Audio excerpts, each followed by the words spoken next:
దమ్ముంటే ధైర్యం ఉంటే 10 ఏళ్లలో నరేంద్ర మోడీ అనేట ఆయన ప్రభుత్వం ఏమి చేసింది కంటోన్మెంట్ కు, ఏమి చేసింది మల్కాజ్గిరి పార్లమెంట్ కు చెప్పి ఓటు అడుగు అనే మాట బీజేపీ నాయకుడు నేను అడుగుతా ఉన్నా.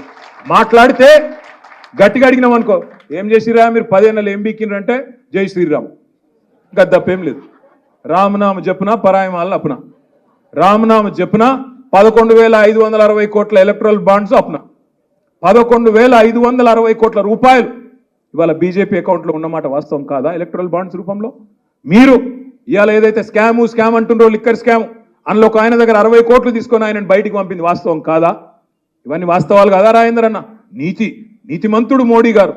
ఎందుకు నీతిమంతుడు? 609వ స్థానంలో ఉన్న అదానిని తీసుకొచ్చి 2వ స్థానంలో కూర్చోబెట్టినందుక నీతిమంతుడు? ఎక్కడికి వెళ్ళి నీతి? అందుకే నేను అంటా ఉన్నా మిత్రులారా, ఆగం కాకండి. గోసముఖం పెట్టంగానే ఇప్పుడు అన్నాడు మా అన్న, గోసముఖం పెట్టంగానే ఆగమయ్యారు.